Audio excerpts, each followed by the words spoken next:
కొంచెం అందరు రౌండ్ రండి, మీరు కూడా వెళ్ళిపోండి. మీ అమ్మని పిలువ ఫోటో తీసుకో. మన మీ అమ్మని మీ నాయన పిలుచుకో. రోల్ మాస్టర్ రామయ్య గారు చిన్న కీర్తన పాడమా. మీ నాయన్ని మీ అమ్మని పిలుచుకో, ఫోటో తీస్తాం.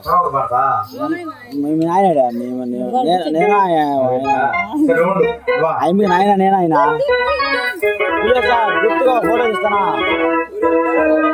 పోయిందా?